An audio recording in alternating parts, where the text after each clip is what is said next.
నమస్తే, welcome to career times. Doctor అవ్వాలని చాలా మంది విద్యార్థులు కోరుకుంటూ ఉంటారు. కానీ ఎంట్రన్స్ ఎగ్జామ్స్లో విజయం సాధించలేక, సరైన గైడెన్స్ లేక చాలా మంది విద్యార్థులు వెనుకపడుతున్నారు.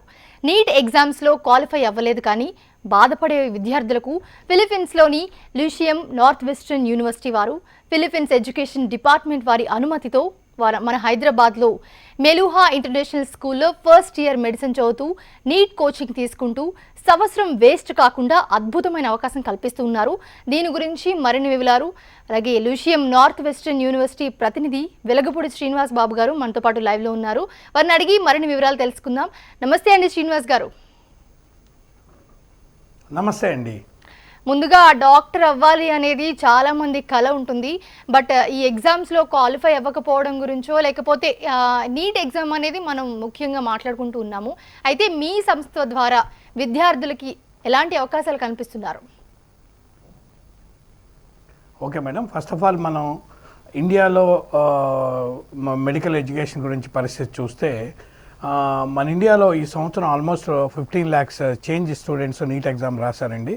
దానిలో 7,000 మంది విద్యార్థులు మాత్రమే క్వాలిఫై అయ్యారండి. సో యాక్చువల్గా ఈ క్వాలిఫై అయిన విద్యార్థుల్లో కూడా మనకి ఇండియాలో ఉన్నాయి సుమారుగా 70,000 నుంచి 80,000 మెడికల్ సీట్లు మాత్రమే ఉన్నాయండి. వాళ్ళు మాత్రమే డాక్టర్ అవ్వాలి, మిగతా వాళ్ళకి అవకాశం లేదా అంటే మన Indian government medical council of India ఇతర దేశాల్లో వెళ్ళి వైద్య విద్య అభ్యసించడానికి అవకాశం కల్పించిందండి. చాలా రోజుల నుంచి చాలామంది విద్యార్థులు ఇతర దేశాలు వెళ్ళి చదువుకుంటున్నారు.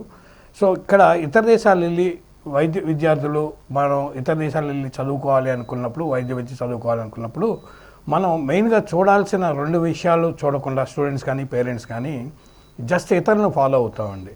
జస్ట్ ఇతరులను ఫాలో అవటం అంటే మనకు తెలిసిన వాళ్ళు ఎవరో రష్యాలో చదివిస్తున్నారు, లేకపోతే చైనాలో చదివిస్తున్నారు, లేకపోతే ఫిలిప్పైన్స్లో చదివిస్తున్నారు, ఓకే మనం కూడా అక్కడికే పంపిద్దాం అనే విధంగా ఎవరైనా ఆలోచిస్తున్నారండి. అది చాలా తప్పండి. మనం మెడికల్ స్టూడెంట్స్ మన బయటికి పంపించేటప్పుడు మెయిన్గా చూడాల్సిన ఈ 2 విషయాలండి. ఖచ్చితంగా ప్రతి తల్లిదండ్రులు, ప్రతి స్టూడెంటు ఈ విషయాలు ఏంటనేది తెలుసుకోవాలండి. అవి ఏంటంటే, ఒకటి, మనం ఏ దేశం అయితే వెళ్ళి మన పిల్లల్ని చదివిద్దాం అనుకుంటున్నామో ఆ దేశంలో ప్రజల వాడుక భాష మన పిల్లలకి ఆల్రెడీ తెలిసిందై ఉండాలండి. సో ఫర్ ఎగ్జాంపుల్ ప్రపంచంలో కొన్ని ఇంగ్లీష్ మాట్లాడే దేశాలు ఉన్నాయండి, ఇంగ్లీష్ మాట్లాడలేని దేశాలు ఉన్నాయి. ఇంగ్లీష్ మాట్లాడే దేశాలు అంటే అమెరికా కానీ, లేకపోతే యూకే కానీ, లేకపోతే ఫిలిప్పైన్స్ కానీ, ఈ కంట్రీస్ వెళ్ళినా ఇంగ్లీష్ మాట్లాడలేని దేశాలు చాలా అడ్వాన్స్ కంట్రీస్ అండి. Japan, Germany, France, Ukraine, China, ఇవన్నీ చాలా. బట్ వాళ్ళు ఇంగ్లీష్ స్పీకింగ్ పాపులేషను చాలా తక్కువ. 10,000 మందికి ఒక్కళ్ళు కూడా ఇంగ్లీష్ రాదండి. ఈ నాన్ ఇంగ్లీష్ స్పీకింగ్ కంట్రీ అయినా, ఇంగ్లీష్ స్పీకింగ్ కంట్రీ అయినా స్టూడెంట్స్ క్లాస్ రూమ్లో మెడికల్ ఎడ్యుకేషన్ అనేది ఇంగ్లీష్లోనే చెప్తారండి. అంటే మీడియం ఆఫ్ ఇన్స్ట్రక్షన్ ఇంగ్లీష్లోనే ఉంటుందండి. ఇక్కడ మీడియం ఆఫ్ ఇన్స్ట్రక్షన్ ఇంగ్లీష్లో ఉంది కదా, ఇంక ఇబ్బంది ఏంటనే చాలామంది అనుకుంటారండి. అసలు ప్రాబ్లం ఏంటంటే, మెడికల్ స్టూడెంట్స్ వేరు, మిగతా కోర్సులకి వెళ్ళి చదివే స్టూడెంట్స్ వేరండి. మెడికల్ స్టూడెంట్స్ క్లాస్ రూమ్లో ఇంగ్లీష్లో వాళ్ళ ప్రొఫెసర్స్ చెప్పిన లెక్చర్స్ ఇన్ని నేర్చుకుని బుక్స్ నుంచి చదివి నేర్చుకుంది ఒక ఎత్తు అయితే, patients are the open books అండి. చాలామంది ఇదే ఉంటారు. ఈ పేషెంట్ నుంచి నేర్చుకోవాలనుకున్నప్పుడు మనకి మన స్టూడెంట్స్కి పేషెంట్కి ఒక కామన్ లాంగ్వేజ్ ఉండాలండి. మన పిల్లలు సపోజ్ మన ఇక్కడ మెడికల్ సీట్ వచ్చిందనుకోండి, ఇక్కడ 4.5 years క్లాస్ రూమ్ ఎడ్యుకేషన్ అయిపోయిన తర్వాత హాస్పిటల్లోకి వెళ్ళినప్పుడు లాస్ట్ 1.5 year హాస్పిటల్లో క్లినికల్ రొటేషన్స్, దాన్ని మన ఇండియాలో హౌస్ సర్జన్సీ అంటారు. అప్పుడు పేషెంట్స్ని చూడటం మొదలు పెడతారు. పేషెంట్స్ చెప్పే బాధ వీళ్ళకి అర్థం అవ్వాలి, వీళ్ళు ఇచ్చే ట్రీట్మెంట్ వాళ్ళకి అర్థం అవ్వాలండి. సో ఇది ఎక్కడ సాధ్యం అవుతుందంటే ఇంగ్లీష్ స్పీకింగ్ కంట్రీస్లో సాధ్యం అవుతుంది. నాన్ ఇంగ్లీష్ స్పీకింగ్ కంట్రీస్ వెళ్తే మన పిల్లలు అక్కడికి వెళ్ళిన తర్వాత అక్కడ లోకల్ లాంగ్వేజ్ నేర్చుకుంటారు. ఎంత నేర్చుకున్నా కూడా వాళ్ళు స్టూడెంట్స్ అక్కడ చెప్పే ఇది ఆ పేషెంట్స్ చెప్పే భాష మన పిల్లలకి అర్థం కాదండి. ఫర్ ఎగ్జాంపుల్ చైనా వెళ్ళారనుకోండి, మన పిల్లలు అక్కడ చైనీస్ లాంగ్వేజ్ నేర్చుకుంటారు ఫస్ట్ 5.5 yearsలో. లాస్ట్ ఇయర్ క్లినికల్ రొటేషన్ జరుగుతున్నప్పుడు ఆ క్లినికల్ రొటేషన్స్లో పేషెంట్ వచ్చి నా కడుపులో నొప్పిగా ఉంది, కడుపులో సుళ్ళు దొరుకుతాను నొప్పి, అజీత్ చేసింది, మెలాస్తాంది అని ఇటువంటి పదాలు మన పిల్లలకు అర్థం కాదండి.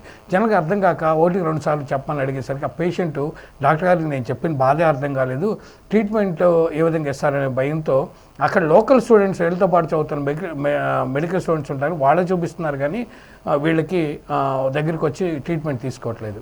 సో వీళ్ళు మన దగ్గర పేషెంట్ రావట్లేదు, కానీ మన పిల్లలు ఏం చేస్తున్నారు, ఓన్లీ వెళ్ళి లైబ్రరీలోకి వెళ్ళి కూర్చొని చదువుకుంటున్నారండి. మన ఇండియా వచ్చేటప్పుడు వీళ్ళు బుక్కిష్ నాలెడ్జ్తో తిరిగి వస్తున్నారు, కానీ క్లినికల్ నాలెడ్జ్ ఉండలేదండి. అందువల్లనే ఇండియా వచ్చిన తర్వాత ఈ ఎంసీఏ ఎగ్జామ్లో పాస్ పర్సంటేజ్ ఇతర దేశాల్లో చదివి వచ్చిన foreign medical graduates pass percentage అనేది చాలా చాలా తక్కువగా ఉందండి. ఇది ఎందుకు తక్కువగా ఉంది అంటే పర్టికులర్గా ఈ విషయం చూడకుండా మన నాన్ ఇంగ్లీష్ స్పీకింగ్ కంట్రీస్కి వెళ్తే వచ్చే ఇబ్బంది అండి ఇది. సో ఇది రెండో విషయం ఏంటంటే వాతావరణ పరిస్థితులు. మన పిల్లలు ఏ దేశం వెళ్ళి చదువుతున్నారో ఆ దేశంలో ఉన్న వాతావరణ పరిస్థితులు ఏంటనేది చూడాలండి. ఫర్ ఎగ్జాంపుల్ మన ఇండియా ట్రాపికల్ కంట్రీ, సమశీతోష్ణ ట్రాపికల్ డిసీజ్ అంటే వాతావరణ పరిస్థితిని బట్టి వచ్చే జబ్బులు ఏవైతే ఉన్నాయో మలేరియా, డెంగీ, టైఫాయిడ్, ఫ్లూ ఇవన్నీ కూడా ఫిలిప్పైన్స్లో ఉన్నాయండి. ఫిలిప్పైన్స్ కూడా మనలాగా ట్రాపికల్ కంట్రీ అండి. సో దీనివల్ల ఏమవుతుందంటే డిసీజ్ ప్యాటర్న్ సేమ్ ఉండటం వలన మన పిల్లలు క్లినికల్ రొటేషన్ చేస్తున్నప్పుడు ఆ కంట్రీలో మన ఇండియాలో వచ్చే డిసీజ్తో ఉన్న పేషెంట్స్ ఎంతోమందిని ట్రీట్మెంట్ చేసి వస్తారు. కాబట్టి బ్యాక్ టు ఇండియా వచ్చిన తర్వాత మన ఎఫ్ఎంజీ స్క్రీనింగ్ టెస్ట్ అంటే foreign medical graduates screening test, దాన్ని ఎంసీఐ స్క్రీనింగ్ టెస్ట్ అని కూడా అంటారు. ఆ టెస్ట్లో ఉత్తీర్ణత శాతం ఎక్కువ ఉంటుంది. ఎందుకంటే మన ఇండియాలో వచ్చే డిసీజ్ గురించి అడుగుతారు కాబట్టి వీళ్ళు అకౌంట్ అయిన ఉంటారు కాబట్టి వీళ్ళకి ఈజీ అవుతుందండి. సో ఈ రెండు రీజన్స్ చక్కగా చూసుకుని మంచి ఇంగ్లీష్ స్పీకింగ్ కంట్రీ సెలెక్ట్ చేసుకుని మన పిల్లల్ని పంపిస్తే చక్కటి ప్రాక్టీసింగ్ డాక్టర్స్ అయ్యి వస్తారండి మళ్ళీ బ్యాక్ టు ఇండియా. శ్రీనివాస్ గారు, ఇప్పుడు ముఖ్యంగా చాలా దేశాలు మనకి ఎంబీబీఎస్ కోర్స్ని ఆఫర్ చేస్తూ ఉన్నాయి. అయితే మీరు ముఖ్యంగా ఎందుకు ఫిలిప్పీన్స్నే బెస్ట్ ఆప్షన్గా చూస్ చేసుకున్నారు? ఓకే అండి, ఇప్పుడు ఇంతకుముందు చెప్పినట్టుగా ఫిలిప్పైన్స్ ప్రపంచంలో 3వ అతిపెద్ద ఇంగ్లీష్ మాట్లాడే దేశం అండి. ఫస్ట్ యూకే అండి, second USA, third largest English speaking country Philippines అండి. నేను కూడా అందరిలాగానే ఒక పేరెంట్ని. 2011లో మా బాబు కూడా ఇండియాలో బైపీసీ కంప్లీట్ చేశాయండి ఇంటర్మీడియట్. అప్పుడు ఎంసెట్ ఉండేది. ఆ ఎంసెట్లో 3800 ర్యాంక్ రావడం వలన తనకి ఇండియాలో మెడికల్ సీట్ రాలేదు. సో అప్పుడు మా ఫ్రెండ్ యూఎస్లో గ్యాస్ట్రాంట్రాలజిస్టు, తను అడ్వైస్ చేస్తే యూఎస్ నుంచి కూడా ఫిలిప్పైన్స్ వచ్చి చదువుతున్నారు అంటే అదేంటి, మనం జనరల్గా ఏంటంటే మనం యూఎస్ఏలో చదువుకుంటాం హైయర్ స్టడీస్ కానీ అండర్ గ్రాడ్ స్టడీస్ కానీ, బట్ యూఎస్ నుంచి ఫిలిప్పైన్స్ రావడం ఏంటంటే ఫిలిప్పైన్స్ యూఎస్కి చాలా ఫ్రెండ్లీ కంట్రీ. రెండోది అమెరికాలో మెడిసిన్ చేస్తున్నప్పుడు ఏ విధమైన కాలేజెస్లో టీచింగ్ సిస్టమ్ ఉంటుందో సేమ్ సిస్టము ఇక్కడ కూడా ఫిలిప్పైన్స్లో కూడా వాళ్ళు ఇది ఫాలో అవుతున్నారండి. సేమ్ బుక్స్ కూడా ఈవెన్ ఆథర్స్ కూడా అనాటమీ తీసుకుంటే గ్రేస్ అనాటమీ కానీ ఎగ్జామినేషన్ సిస్టమ్స్ కానీ అన్నీ కూడా సేమ్ టు సేమ్ ఉంటాయండి. వీళ్ళు ఫాలో అయ్యేది అమెరికన్ ఎడ్యుకేషన్ సిస్టమ్. అందువల్ల ఏంటంటే ఇక్కడ ఫిలిప్పైన్స్ని మనం ఇంగ్లీష్ స్పీకింగ్ కంట్రీగా ఎంచుకోవటం వలన మన పిల్లలు అక్కడికి వెళ్ళిన తర్వాత వాళ్ళ టైంని ఎఫర్ట్ని లోకల్ లాంగ్వేజ్ నేర్చుకోవడానికి పెట్టాల్సిన అవసరం లేదండి. రెండోది పేషెంట్స్ క్లినికల్ రొటేషన్స్లో ఉన్నప్పుడు వాళ్ళు కూడా చక్కటి ఇంగ్లీష్ మాట్లాడతారు, మన పిల్లలు చక్కటి ఇంగ్లీష్ వస్తుంది కాబట్టి భాష పరంగా ఎటువంటి ఇబ్బంది ఉండదు కాబట్టి మనం ఫిలిప్పైన్స్ సెలెక్ట్ చేసుకోవడం జరిగింది. రెండోది ఈ వాతావరణ పరిస్థితులు కూడా మన ఇండియా లాగానే ఉండటం వలన కూడా ఫిలిప్పైన్స్ యూజువల్గా మన పిల్లలు వెళ్ళి చదువుతున్న కంట్రీస్ ఏది చూసినా కూడా for example China, Russia, Ukraine, Kazakhstan, Kyrgyzstan, Georgia, Armenia ఇవన్నీ కూడా ఎక్స్ట్రీమ్ కోల్డ్ కంట్రీస్ అండి. మైనస్ టెంపరేచర్ ఉంటుంది. ఆ టెంపరేచర్ ఉన్న కంట్రీస్లో ఈ వైరస్ ఉండదు, ఈ ట్రాపికల్ డిసీజెస్ వైరస్ ఉండదు, ఆ డిసీజ్ రావు, ఆ పేషెంట్స్ ఉంటారు. కాబట్టి ఆ పేషెంట్స్కి మన స్టూడెంట్స్ క్లినికల్ రొటేషన్స్ చేస్తున్నప్పుడు ఎక్స్పోజ్ అవ్వరండి ఆ డిసీజ్కి. ఇక్కడ ఏంటంటే ఫిలిప్పైన్స్లో సేమ్ డిసీజ్ మీద ఎన్నో నెంబర్ ఆఫ్ పేషెంట్ డీల్ చేసి వస్తారు కాబట్టి ఫిలిప్పైన్స్ అడ్వాంటేజెస్ ఈ రెండింటి వల్ల మనం ఫిలిప్పైన్స్ చూజ్ చేసుకోవడం జరిగిందండి. శ్రీనివాస్ గారు, అయితే మనకి ఫిలిప్పీన్స్లో చాలా మెడికల్ కాలేజెస్ అయితే ఉన్నాయి. ఎందుకని లీషియం నార్త్ వెస్టర్న్ యూనివర్సిటీని బెస్ట్ చాయిస్గా విద్యార్థులు చూస్ చేసుకోవాలంటారు? ఓకే అండి, ఫర్ ఎగ్జాంపుల్ అండి, మనం మెడికల్ కాలేజీలో చేర్చి మన పిల్లలకి తల్లిదండ్రులుగా బెస్ట్ ఎడ్యుకేషన్ ఇవ్వాలి, మంచి మెడికల్ కాలేజీ సెలెక్ట్ చేసుకోవాలి అని చూస్తామండి.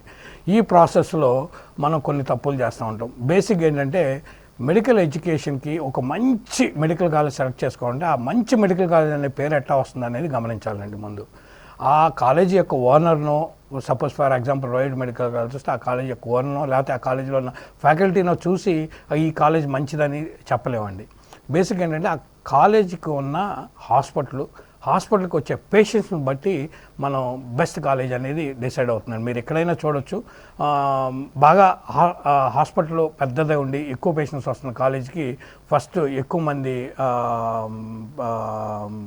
స్టూడెంట్స్ దాన్ని చూజ్ చేసుకునే ముందు ఆ కాలేజీకి వెళ్ళి జాయిన్ అవుతూ ఉంటారు.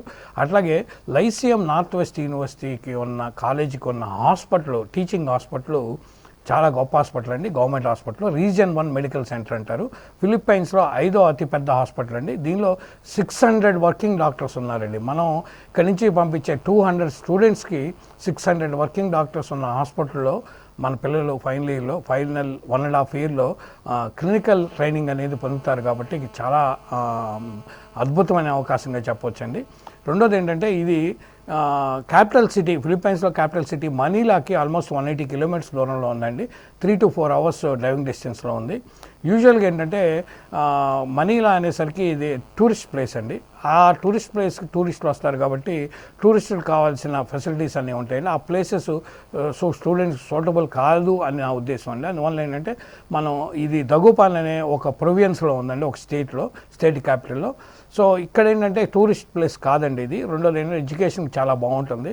పిల్లలు చదువుకోవడానికి ఇక్కడ వాతావరణ పరిస్థితులు కానీ, తర్వాత అక్కడ లోకల్గా ఈ మన క్యాసినోస్ కానీ ఇటువంటి ఏమి ఉండకపోవటం వలన పిల్లలు చాలా చక్కగా కాన్సన్ట్రేట్ చేసి వాళ్ళు మంచి డాక్టర్ అవడానికి అవకాశం ఉంది. రెండోది ఏంటంటే లైసియం నార్త్ వెస్ట్ యూనివర్సిటీ అండి. ఇది మెడికల్ కాలేజ్ కాదండి, ఇది యూనివర్సిటీ, అటానమస్ యూనివర్సిటీ అండి. ఫిలిప్పైన్స్లో చెడ్ అంటారండి, కమిషనర్ ఆఫ్ హైయర్ ఎడ్యుకేషన్ అనుమతితో వీళ్ళకున్న అటానమస్ స్టేటస్ వలన వీళ్ళకున్న అకాడమిక్ ఫ్రీడమ్తో వీళ్ళు ఇండియాలో ఆఫ్షోర్ క్యాంపస్ పెట్టుకోవడానికి education department, commissioner of higher education department వారి అనుమతితో మన హైదరాబాద్లో ఈ క్యాంపస్ మెలూహా ఇంటర్నేషనల్ కాలేజీలో ఈ క్యాంపస్ పెట్టడం జరిగిందండి. సో దీనివల్ల అడ్వాంటేజ్ ఏంటంటే ఈ కరోనా పాండమిక్లో చాలామంది పేరెంట్స్ కానీ స్టూడెంట్స్ కానీ ఇతర దేశాలు పంపించాలంటే కొంచెం ఇది భయంగా ఉంటుంది. సో ఇక్కడ ఏంటంటే మన ఇండియాలోనే ఫస్ట్ 1 year చదువుకునే అవకాశం ఉందండి. సో ఇక్కడ అమెరికన్ ఎడ్యుకేషన్ సిస్టంలో మన మెడిసిన్ చేయాలి అంటే అంటే first of all pre medicine చేసి మెడిసిన్ చేయాలండి. ఈ ప్రీ మెడిసిన్ అనే దాన్ని బిఎస్ బయాలజీ అంటారనమాట. సో ఇప్పుడు ఫర్ ఎగ్జాంపుల్ మన ఇండియా నుంచి మనం వెళ్ళి అమెరికాలో మెడిసిన్ చేయాలి అంటే ఖచ్చితంగా ప్రీ మెడిసిన్ చేస్తేనే మెడిసిన్లోకి వెళ్తారండి. ఇక్కడ ప్రీ మెడిసిన్ అనేది టోటల్గా 4 సెమిస్టర్స్ అండి. ఒక 1 year ట్రై సెమిస్టర్స్ మన ఇండియాలో చేస్తారు స్టూడెంట్స్, ఒక సెమిస్టర్ ఫిలిప్పైన్స్ వెళ్ళిన తర్వాత చేస్తారండి, తర్వాత 4 years మెడిసిన్ చేస్తారండి. సో ఈ విధమైన అరేంజ్మెంట్తో ఫిలిప్పైన్స్ ఎడ్యుకేషన్ డిపార్ట్మెంట్ వారి అనుమతితో మనం ఇక్కడ స్టూడెంట్స్ అందరూ కూడా Lyceum north west university medical స్కూల్లో ఎన్రోల్ అయ్యి అక్కడ అడ్మిషన్ తీసుకుని వాళ్ళు ఇక్కడ ఫిజికల్గా ఇండియాలో ఉన్న క్యాంపస్లో చదువుకుంటూ ఉంటారు. వీళ్ళకి చెప్పే సిలబస్ మొత్తము కూడా ఫిలిప్పైన్స్ వారి లైసియం నార్త్ వెస్ట్ యూనివర్సిటీ వారి సిలబస్నే ఇక్కడ పిల్లలకి చెప్పడం జరుగుతుంది. రెండోది ఏంటంటే ఈ స్టూడెంట్స్ ఇండియాలో ఉన్న ఏ ఎడ్యుకేషన్ సిస్టంతో సంబంధం లేదండి. వీళ్ళు ఫిజికల్గా ఇండియాలో ఉంటారు కానీ they are the students of Philippines medical school అనమాట. సో ఈ విధంగా మీరు ఎవరైనా ఫర్దర్ ఇన్ఫర్మేషన్ కావాలంటే మా ఆఫీస్కి వస్తే మేము పర్సనల్గా అక్కడ ఉన్న అనుమతులు కానీ, సో ఆ కాలేజ్కి ఈ క్యాంపస్లో ఉన్న ఫెసిలిటీస్ కానీ పర్సనల్గా తీసుకెళ్ళి కూడా వెరిఫై చేసుకోవచ్చండి. సో అట్లాగే అక్కడ కాలేజీలో కూడా మనకి ఇన్ క్యాంపస్లో హాస్టల్ ఉందండి. సో ఈ విధంగా మనం ఈ లైసియం నార్త్ వెస్ట్ యూనివర్సిటీని సెలెక్ట్ చేసుకోవడానికి కారణం ప్రప్రదంగా హాస్పిటల్ అండి, చాలా పెద్ద హాస్పిటల్. రెండోది అటానమస్ యూనివర్సిటీ అవటం వల్ల ఈ 2 యూనివర్సిటీస్ అండ్ లొకేషన్ అండి. లొకేషన్ అనేది ఇది మెట్రో సిటీ, బాంబే లాంటి మెట్రో సిటీలో లేదండి. చక్కగా మన ఒక చిన్న సిటీలో ఉంటుంది. ఇక్కడ టూరిస్టులు రారు. ఎడ్యుకేషన్కి చాలా బాగుంటుంది. చాలామంది పేరెంట్స్ కూడా ఎవ్రీ ఇయర్ వచ్చి చూస్తారు అక్కడికి పిల్లలతో పాటు వచ్చి. సో ఎవరైనా రెఫరెన్స్ కావాలన్నా కూడా అక్కడికి వచ్చి చూసి వాళ్ళ పిల్లల్ని అక్కడ చదివించుకున్న ఎగ్జిస్టింగ్ పేరెంట్స్ నెంబర్స్ కూడా మమ్మల్ని సంప్రదిస్తే మీకు ఇవ్వటం జరుగుతుందండి. యా శ్రీనివాస్ గారు, అయితే ముఖ్యంగా ఇప్పుడు విద్యార్థులకి కానివ్వండి, లేకపోతే విద్యార్థుల తల్లిదండ్రులకు కానివ్వండి, ముఖ్యంగా ఉన్న డౌట్ ఏంటంటే విదేశాల్లో ఎంబీబీఎస్ చేయాలంటే నీట్ క్వాలిఫై అవ్వాలి తప్పనిసరిగా. అది ఒకవేళ క్వాలిఫై అవ్వని వాళ్ళు ఎవరైనా ఉంటే వాళ్ళకి ఏమైనా చాయిస్ ఉందా? ఓకే అండి, యాక్చువల్గా అండి ఈ సంవత్సరం మెడికల్ కౌన్సిల్ ఆఫ్ ఇండియా ఈ ఇతర దేశాల్లో చదువుకునే వాళ్ళకి నీట్ క్వాలిఫై కాకపోయినా ఇతర దేశాలు వెళ్ళి చేరవచ్చు. అట్లాగే 2021లో పెట్టే నీట్ మాత్రం ఖచ్చితంగా క్వాలిఫై కావాలి. లేని పరిస్థితుల్లో వీళ్ళు మెడిసిన్ ఇతర దేశాల్లో చదివి ఇండియా వచ్చిన తర్వాత ఇండియాలో వీళ్ళు రికగ్నైజ్ కాబట్టరండి. సో అందువల్ల ఏంటంటే ప్రతి స్టూడెంట్ కూడా ఇతర దేశాలు వెళ్ళేటప్పుడు మన మెడికల్ కౌన్సిల్ ఆఫ్ ఇండియా ఇచ్చిన నామ్స్ ప్రకారం ప్రతి స్టూడెంట్ క్వాలిఫై కావాల్సిందే అండి. బట్ ఇక్కడ ఫిలిప్పైన్స్ మెడికల్ ఎడ్యుకేషన్కి మన ఇండియాలో ఫాలో అయ్యే బ్రిటిష్ మెడికల్ ఎడ్యుకేషన్కి ఒక డిఫరెన్స్ చెప్తానండి. ఆ డిఫరెన్స్ తెలుసుకుంటే మీరు ఫిలిప్పైన్స్లో నీట్ ఏ టైంకి క్వాలిఫై అవ్వాలనేది మీకు ఒక అవగాహన వస్తుందండి. ప్రపంచంలో 2 రకాల మెడికల్ ఎడ్యుకేషన్ సిస్టమ్స్ ఉన్నాయండి. బ్రిటిష్ ఎడ్యుకేషన్ సిస్టమ్ మనం ఇండియాలో ఫాలో అవుతామండి. 70% ఆఫ్ ది కంట్రీస్, వరల్డ్లో ఉన్న కంట్రీస్ ఫాలో అయ్యేది అమెరికన్ ఎడ్యుకేషన్ సిస్టమ్ అండి. ఏంటి డిఫరెన్స్ అంటే బ్రిటిష్ మెడికల్ ఎడ్యుకేషన్ సిస్టంలో అవార్డ్ చేసే డిగ్రీ ఎంబీబీఎస్ అంటారండి. అమెరికన్ ఎడ్యుకేషన్ సిస్టంలో అవార్డ్ చేసే డిగ్రీని డాక్టర్ ఆఫ్ మెడిసిన్ ఎండి అంటారండి. బోత్ ఆర్ సేమ్ అండి. ఈ రెండు కూడా అండర్ గ్రాడ్యుయేట్ డిగ్రీస్ అనండి. ఏంటి డిఫరెన్స్ అంటే ఇప్పుడు ఫిలిప్పైన్స్లో అమెరికన్ ఎడ్యుకేషన్ సిస్టంలో మెడిసిన్ చేయాలి అంటే 10th అయిపోయిన తర్వాత వాళ్ళు 4 years ప్రీ మెడ్ కోర్సు, ఒక బిఎస్ బయాలజీ కానీ ఏబీ సైకాలజీ కానీ అంటే సైకాలజీలో బ్యాచిలర్స్ డిగ్రీ కానీ కంపల్సరీగా కంప్లీట్ చేసిన తర్వాత మాత్రమే మెడిసిన్లోకి వెళ్తారండి. ఇక్కడ మెడిసిన్ అనేది 4 years ప్రోగ్రామ్ అండి. ఫర్ ఎగ్జాంపుల్ చాలామంది అంటారు ఫిలిప్పైన్స్ వెళ్తే మిమ్మల్ని మెడిసిన్లో చేర్చరు, మీరు ఒక బిఎస్ అనే కోర్సులో చేస్తారు, ఒక డిగ్రీలో చేస్తారు. ఇట్స్ ట్రూ అండి. ఫర్ ఎగ్జాంపుల్ నేను ఒక స్ట్రైట్గా ఒక క్వశ్చన్ అడుగుతున్నానండి పేరెంట్స్కి. మీ పిల్లలకి మీకు అమెరికాలో చదివించే అవకాశం వస్తే, అఫ్కోర్స్ అమెరికాలో మెడిసిన్ చేయాలంటే ఆల్మోస్ట్ 4.5 crores అవుతుంది, 8 years ఆఫ్ డ్యూరేషన్ అవుతుంది. వస్తే చేస్తారా మీరు? ఖచ్చితంగా చేరుస్తారు కదా. మరి ఆ ఎడ్యుకేషన్ సిస్టంలో సేమ్ అమెరికాలో ఉన్న ఎడ్యుకేషన్ సిస్టమ్ ఫిలిప్పైన్స్లో ఫాలో అవుతున్నారు కాబట్టి ఆ ఎడ్యుకేషన్ సిస్టంలో డాక్టర్ ఆఫ్ మెడిసిన్ చేయాలి అంటే ఒక బ్యాచిలర్స్ డిగ్రీ ఖచ్చితంగా ఉండాలండి. అట్లాగే మన బ్రిటిష్ ఎడ్యుకేషన్ సిస్టంలో 10th చదివిన తర్వాత 11th and 12th ఇంటర్మీడియట్ లేకుండా మనం మెడిసిన్లో జాయిన్ అవ్వగలమా? ఖచ్చితంగా ఇంటర్మీడియట్ ఉండాల్సిందే కదా. సో అదేవిధంగా అమెరికన్ ఎడ్యుకేషన్ సిస్టంలో doctor of medicine 4 years degree చదవాలి అంటే ఖచ్చితంగా ఒక బ్యాచిలర్స్ డిగ్రీ చదవాలి. ఈ బ్యాచిలర్స్ డిగ్రీ మనం ఏం చదువుతున్నాం, 10th తర్వాత 2 years ఇంటర్మీడియట్లో బాటనీ, జువాలజీ, ఫిజిక్స్, కెమిస్ట్రీ అన్నీ చదివి 2 సంవత్సరాల పాటు మనం సడన్గా అమెరికన్ ఎడ్యుకేషన్ సిస్టంలోకి వెళ్తున్నామండి. వాళ్ళ బ్యాచిలర్ డిగ్రీలో మన ఇంటర్మీడియట్లో చదివేసిన సబ్జెక్ట్స్ ఉంటాయి కదండి, బాటనీ, జువాలజీ, ఫిజిక్స్, కెమిస్ట్రీలో ఆ టాపిక్స్ అన్నిటినీ క్రెడిట్స్ ఇచ్చేసి తీసేసి బ్యాలెన్స్ కోర్స్ ఏముందనేది వాళ్ళు చూశారండి. చూసినప్పుడు సుమారుగా 148 units మన స్టూడెంట్స్ చదవాల్సింది ఉంది. ఈ 148 units కూడా 4 సెమిస్టర్స్లో, అంటే సంవత్సరానికి ఒక 3 సెమిస్టర్స్, తర్వాత ఒక సెమిస్టర్ ఒక 3.5 months ఒక సెమిస్టరు, అంటే సుమారుగా 1.5 yearsలో చదవంగానే మన పిల్లలకి బిఎస్ బయాలజీ అనే డిగ్రీ వస్తుందండి. ఇది ఇంటర్నేషనల్లీ వ్యాలిడ్ బిఎస్ డిగ్రీ అండి. దీని తర్వాత 4 years మెడిసిన్. ఇప్పుడు ఫర్ ఎగ్జాంపుల్ మన ఇండియాలో పిల్లలు +2 అయిపోయిన తర్వాత, ఇంటర్మీడియట్ అయిపోయిన తర్వాత 4.5 years మెడిసిన్ చేసి 1 year హౌస్ సర్జన్సీ చేస్తున్నారండి. ఎంత అయిందండి టోటల్ డ్యూరేషన్? 5.5 years. బట్ ఫిలిప్పైన్స్లో కూడా అంతే కదా. ఫిలిప్పైన్స్లో కూడా మీరు 1 year 3 months చదివి 4 years మెడిసిన్ చదువుతున్నారు, అది కూడా 5.5 years.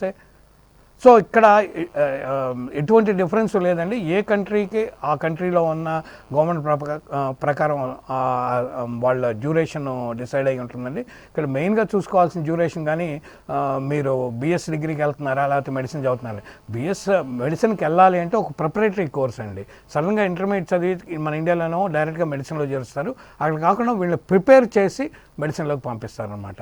సో దీనివల్ల ఏమిటంటే స్టూడెంట్స్కి ఈజీగా మెడిసిన్లో ఉన్న సబ్జెక్ట్స్, అనాటమీ, ఫిజియాలజీ ఇవన్నీ కూడా కొంచెం ఈజీగా నేర్చుకోవడానికి అవకాశం ఉంటుందన్నమాట. That is designed in American education system అనమాట.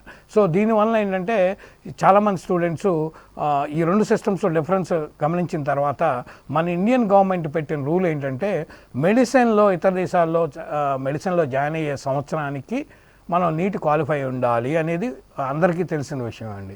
బట్ మనం ఫిలిప్పైన్స్లో మెడిసిన్ ఎప్పుడు జాయిన్ అవుతామండి? ఈ 4 semesters అయిన తర్వాత, అంటే సుమారుగా 1 year 4 months 3 months అయిన తర్వాత మనం మెడిసిన్లో జాయిన్ అవుతున్నాం. సో ఆ 1 year 3 months 4 months మనం కంప్లీట్ అయ్యే లోపల మనం ఇంకోసారి నీట్ రాయడానికి అవకాశం ఉంటుందండి. ఇప్పుడు కొంతమంది స్టూడెంట్స్ మేము ఈ పాండమిక్ అయిపోయిన తర్వాత ఫ్లైట్స్ ఓపెన్ అయ్యి బార్డర్స్ ఓపెన్ అయిన తర్వాత మేము వెళ్ళిపోతామంటే అప్పటి వరకు ఆన్లైన్ క్లాసులు చెప్తారండి. ఫిలిప్పైన్స్ నుంచి ఆ బిఎస్ అనే కోర్స్కి ఆన్లైన్ క్లాసులు వినవచ్చు. తర్వాత ఎప్పుడైతే ఓపెన్ అయితే అప్పుడు వెళ్ళిపోయి అక్కడైనా జాయిన్ అవ్వచ్చు, లేదా ఇండియాలో అయినా జాయిన్ అవ్వచ్చు. ఇక్కడ నీట్ క్వాలిఫై కాని వారిని మన యూనివర్సిటీలో ఫస్ట్ ఇయర్ బీఎస్లో, ఎందుకంటే బీఎస్లో చేరడానికి నీట్ క్వాలిఫై అవ్వాల్సిన అవసరం లేదండి.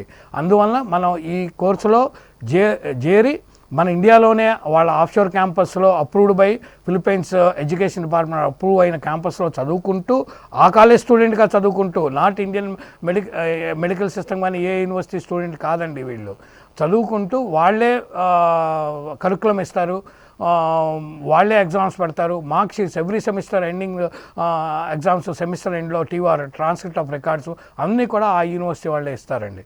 సో ఇది చదువుకుంటూ నెక్స్ట్ మేలో కానీ జూన్లో కానీ పెట్టే మన నీట్ ఎగ్జాము రాసుకొని క్వాలిఫై అయిన తర్వాత సెకండ్ ఇయర్కి అక్కడ వెళ్ళిపోవచ్చు. దీనివల్ల ఒక 1 ఇయర్ తేడా, ఒక 1 ఇయర్ కలిసి వస్తుందండి. ఇక్కడ వీళ్ళు చదువుతున్న ఈ ఎగ్జామ్స్ వరకు, మేలో పెట్టే నీట్ ఎగ్జామ్ వరకు మన పిల్లలకి నీట్లో కూడా మనం సాటర్డే సండే కోచింగ్ ఇవ్వడం జరుగుతుంది. సో ఈ కోచింగ్ తీసుకుంటూ ఫస్ట్ ఇయర్ సిలబస్, ఫిలిప్పైన్స్లో సిలబస్ చదువుకుంటూ 1 ఇయర్ వేస్ట్ కాకుండా ఉండే అద్భుతమైన అవకాశం అండి. అందుకనే మనం ఈ నీట్ క్వాలిఫై కాని వారికి కూడా మనం ఈ అవకాశాన్ని సద్వినియోగం చేసుకోమని కోరుతున్నామండి. అయితే శ్రీనివాస్ గారు, అసలు ఫిలిప్పీన్స్లో ఎంబీబీఎస్ చేయాలంటే ఎంత ఖర్చు అవుతుంది, చదివే కోర్సు డ్యూరేషన్ ఎంత ఉంటుంది, దీనికి సంబంధించిన డీటెయిల్స్? ఓకే అండి, ఫిలిప్పైన్స్లో మెడిసిన్ అనేది ఎగ్జాక్ట్లీ 4 ఇయర్స్ అండి, ఇంక్లూడింగ్ 1 ఇయర్ ఆఫ్ క్లర్క్షిప్ అంటారు. అక్కడ ఈ 1 ఇయర్ కూడా హాస్పిటల్లో 2 months ఒక మేజర్ వార్డ్స్లో పనిచేసి వస్తారండి. ఇది కాకుండా ప్రీ మెడిసిన్ వచ్చేసరికి ఇంతకుముందు చెప్పినట్టుగా టోటల్ 4 సెమిస్టర్స్ ప్రోగ్రామ్ అండి. ఈ 4 సెమిస్టర్స్ ప్రోగ్రాము ప్లస్ ఇది తీసుకుంటే సుమారుగా 5.5 years కోర్స్ అండి.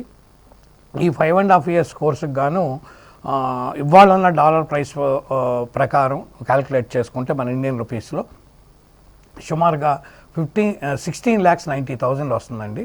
సో ఇది కూడా ఆల్మోస్ట్ మనం ఎవ్రీ ఇయర్ పే చేసుకోవచ్చండి. ఆ ఫీ స్ట్రక్చర్ కావాలంటే మా ఆఫీస్ నెంబర్ ఇస్తే మేము ఆ ఫీ స్ట్రక్చర్ కూడా ఇస్తాం. ఈ అమౌంట్ అనేది ప్రతి రూపాయి యూనివర్సిటీ బ్యాంక్ అకౌంట్కే పేరెంట్స్ అకౌంట్ నుంచి కట్టాలండి.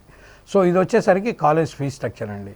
ఇది కాకుండా ఫిలిప్పైన్స్ వెళ్ళేటప్పుడు కొంతమంది విద్యార్థులు నెక్స్ట్ ఇయర్కి వెళ్తారు, ఇప్పుడు ఆఫ్షోర్ క్యాంపస్లో చదువుకుంటా, వాళ్ళు అప్పుడు పే చేయాల్సిన అమౌంట్. కొంతమంది విద్యార్థులు ఇప్పుడు రేపు బార్డర్స్ ఓపెన్ కావాలని వెళ్ళిపోతూ ఉంటారు, వాళ్ళైతే అప్పుడు పే చేయాల్సిన అమౌంట్. ఈ అమౌంట్ ఏంటంటే వీసా, ఫ్లైట్ టికెట్, అక్కడికి వెళ్ళిన తర్వాత 1 year వరకు వీసా ఎక్స్టెన్షను, మా సర్వీస్ ఛార్జెస్ కలిపి 1.5 lakhs ఉంటుందండి. దీనిలో సుమారుగా ఒక 50,000 to 60,000 రూపీస్ పిల్లలకి ఖర్చు పెట్టడం జరుగుతుంది. ఏ టికెట్ మేమే కొంటామండి. ఇండియాలో వీసా ఛార్జెస్ కానీ, authentication, ministry of external affairs authentication కానీ, డాక్యుమెంట్స్, తర్వాత ఫిలిప్పైన్స్ వెళ్ళిన తర్వాత కూడా 1 year వరకు వీసా ఎక్స్టెన్షన్ కూడా ఈ అమౌంట్లోనే మేము చేయిస్తామండి. మిగతా అంతా కూడా మా సర్వీస్ ఛార్జెస్. దీనిలో సుమారుగా 1 lakhకి మనం మా సర్వీస్ ఛార్జెస్ కింద తీసుకుంటున్నామండి. సో దీనికి జిఎస్టీ కూడా పే చేయాల్సి వస్తుందండి. సో ఈ విధంగా కాలేజ్ ఫీజు వచ్చేసరికి 16.9 lakhs ప్లస్ ఇది 1.5 lakhs ప్లస్ ఎవ్రీ మంత్కి వచ్చేసరికి మన ఇండియన్ రూపీస్లో 14,000 to 15,000 ఫుడ్ అండ్ అకామిడేషన్ ఖర్చు అవుతుందండి. మాకు హాస్టల్ ఇన్ క్యాంపస్లోనే ఉంది. ఇది ఒక మేజర్ అడ్వాంటేజ్ అండి. సో ఇన్ క్యాంపస్లో హాస్టల్లో ఉన్న students more than safety security, జనరల్గా ఏంటంటే పేరెంట్స్ క్యాంపస్లో ఉంటే సేఫ్టీ సెక్యూరిటీ అనుకుంటారు. ఫిలిప్పైన్స్లో మీరు ఏ కాలేజీలో చేరినా, ఏ సిటీలో ఉన్నా సేఫ్టీ సెక్యూరిటీ గురించి వరీ అవ్వాల్సిన అవసరమే లేదండి. It's safest country, very less crime రేట్గా రికార్డ్ అయిన కంట్రీ అండి. You can check in the internet అండి. సో ఇక్కడ more than safety security in క్యాంపస్లో ఉంటే ఏంటంటే స్టూడెంట్స్ డిసిప్లైన్గా ఉంటారండి. ఫర్ ఎగ్జాంపుల్ ఇప్పుడు ఇంటర్మీడియట్లో మన పిల్లలు అవుట్ ఆఫ్ ది బాక్స్ వస్తారండి. ఆల్మోస్ట్ బాక్స్లో పెట్టే చదివిస్తాం 11th and 12th ఇంటర్మీడియట్ అండి. ఇది అయిపోయిన తర్వాత ఒకసారి ఇతర దేశాలు వెళ్ళి వాళ్ళు మెడికల్ కోర్సులో చేరంగానే ఇంటికి దూరంగా ఉంటారు, చేతిలో డబ్బులు ఉంటాయి, వాళ్ళకి రెక్కలు వచ్చేస్తాయి, వాళ్ళు సీనియర్స్ ఇన్ఫ్లుయెన్స్ పనిచేస్తూ ఉంటుంది, పాడవడానికి ఎక్కువ అవకాశాలు ఉన్నాయి. కాబట్టి క్యాంపస్లో ఉంటే మానిటరింగ్ బాగుంటుంది. Exactly time to time 8 o'clock campus గేట్లు క్లోజ్ చేస్తారు. సో బయట ఎక్కడ ఉన్నా కూడా 8 తర్వాత క్యాంపస్కి వచ్చేయాలి, హాస్టల్కి వచ్చేయాలి, టైం టు టైం భోజనం తినాలి, టైం టు టైం పడుకోవడం. ఇది చాలా డిసిప్లైన్గా ఉంటుందండి. అదే ఎక్కడో బయట ఉన్న హాస్టల్లో ఉంటే పిల్లలు వాళ్ళు ఇష్టం వచ్చినట్టు తిరగటం, మిడ్ నైట్ రావటం హాస్టల్కి, ఇవన్నీ చూసిన తర్వాత నేను క్యాంపస్లోనే హాస్టల్ పెట్టించడం జరిగిందండి కాలేజ్ వారి అనుమతితో. సో మన పిల్లలు కాలేజ్ క్యాంపస్లో ఉంటారు. కాలేజ్ క్యాంపస్లో గనక ఫిల్ అయిపోతే బెడ్స్ అన్నీ ఫిల్ అయిపోతే కాలేజ్ వారే కాలేజ్ దగ్గరలోనే వాళ్ళ హాస్టల్సే ఉన్నాయండి. హాస్టల్స్లో బాయ్స్ వరకు, గర్ల్స్ వరకు అయితే మాత్రం ఖచ్చితంగా క్యాంపస్లో ఉన్న హాస్టల్లోనే ఉంచుతారండి. సో ఈ సంవత్సరం ఏంటంటే కొంచెం మన కాలేజ్కి ఇంటేక్ వచ్చేసరికి 250 స్టూడెంట్స్ వరకు తీసుకుంటున్నారండి. ఎందువల్లంటే ఫిలిప్పైన్స్లో ఒక రూల్ ఉందండి. అదేంటంటే వాళ్ళ క్యాంపస్లో ఉన్న ఫిలిప్పైన్ స్టూడెంట్స్ ఎంతమంది ఉన్నారో దానిలో 1/3 ఫారిన్ స్టూడెంట్స్ యాక్సెప్ట్ చేయొచ్చు. సో 1/3 స్టూడెంట్స్ అంటే మా మెడికల్ కాలేజ్లో ఇంకెక్కువ మందిని తీసుకోవచ్చు. కానీ వాళ్ళకున్న ఫెసిలిటీస్ చూసుకుంటూ, అంటే ఫెసిలిటీస్ అంటే క్లాస్ రూమ్స్ కానీ, ల్యాబ్స్లో కానీ, ఇప్పుడు కెడావర్స్ కానీ, డెడ్ బాడీస్ కానీ, ఇవన్నీ చూసుకుంటూ హాస్పిటల్ కెపాసిటీ కూడా చూసుకుంటూ మా కాలేజ్ వాళ్ళు డిసైడ్ చేస్తారండి. ఇంటేక్ ముందే ఓన్లీ 250 స్టూడెంట్స్ మాత్రమే తీసుకుంటారు. సో దీనివల్ల మన లైసెమ్ నార్త్ వెస్ట్ యూనివర్సిటీని మనం సెలెక్ట్ చేసుకోవడం జరిగిందండి. ఇంకోటి చాలామంది పేరెంట్స్ ఏమనుకుంటారంటే ఇతర దేశాల్లో చదివి వచ్చిన వాళ్ళు ఇండియా వచ్చిన తర్వాత ఎందుకు పనికిరారు, ఎంసై క్లియర్ చేయరు ఇవన్నీ అనుకుంటారు. అది చాలా తప్పండి. ఇతర దేశాల్లో చదివి వచ్చిన వాళ్ళు, ఫర్ ఎగ్జాంపుల్ మా బాబుని తీసుకుంటే తను అక్కడ 5 years మెడిసిన్ అయిపోయిన తర్వాత ఏఎంసీ అనే exam, Australia medical council exam రాశాయండి. ఆ ఎగ్జామ్ పాస్ కానీ ఆస్ట్రేలియాలో పీజీ చేసుకుంటూనే తనకి స్టైఫండ్ ఆల్మోస్ట్ $5,800 మన ఇండియన్ రూపీస్లో 3,40,000 స్టైఫండ్ వస్తుంది చదువుకునేటప్పుడే. ఇటువంటి అవకాశాలు ఎన్నో ఉన్నాయండి మన పిల్లలకి. ఏంటి డిఫరెన్స్ అంటే ఇండియాలో చదువుకున్న వాళ్ళకి కూడా అవకాశాలు ఉంటాయి కదా, ఆస్ట్రేలియాలో వెళ్ళొచ్చు, యూఎస్ వెళ్ళొచ్చు కదా అంటే కొంచెం కష్టమనే చెప్పాలి. ఎందువల్లంటే మన ఇండియాలో మెడిసిన్, మన బ్రిటిష్ ఎడ్యుకేషన్ సిస్టంలో మన పిల్లల్ని మన ఇంటర్మీడియట్లో ప్రిపేర్ చేసినట్టుగా ఇంటర్మీడియట్ ఫస్ట్ ఇయర్ ఇంటర్మీడియట్కి, సెకండ్ ఇయర్ ఇంటర్మీడియట్కి ఏ ఎగ్జామ్కి ప్రిపేర్ చేసామండి, లాంగ్ ఆన్సర్ ఎగ్జామ్ అని థియరీ టైప్ ఎగ్జామ్ ప్రిపేర్ చేసాం. సడన్గా నీట్ కానీ, ఎంసెట్ కానీ ఇవన్నీ కూడా ఆబ్జెక్టివ్ టైప్లో ఉంటాయండి. సో దీనివల్ల ఏంటంటే అక్కడ ప్రతి ఎగ్జామ్ కూడా ఆబ్జెక్టివ్ టైప్ ఉండటం వల్ల ఈజీ అవుతుందండి వాళ్ళకి ఇతర దేశాలు వెళ్ళడానికి. ఓకే అండి, థ్యాంక్ యూ శ్రీనివాస్ గారు. అందరికీ ఉండే డౌట్ ఏంటంటే విదేశాల్లో ఎంబీబీఎస్ ఎలా చేయాలి, ఒకవేళ వెళ్తే అక్కడ ఎలా ఉంటుంది, అక్కడ సిచ్యువేషన్స్ ఎలా ఉంటుంది, క్లైమేట్ ఎలా ఉంటుంది, స్టడీ ఎలా ఉంటుంది, ఇవన్నీ డౌట్స్ విద్యార్థులతో పాటు తల్లిదండ్రులకు కూడా ఉంటాయి. చాలా స్పష్టంగా క్లియర్గా అన్ని డౌట్స్ని నివృత్తి చేశారు. థ్యాంక్ యూ సో మచ్ అండి శ్రీనివాస్ గారు. చూసారుగా, ఇది ఇవాల్టి కెరియర్ టైమ్స్. మరో ఎపిసోడ్లో మళ్ళీ కలుసుకుందాం. అంతవరకు చూస్తూనే ఉండండి హెచ్ఎం టీవీ.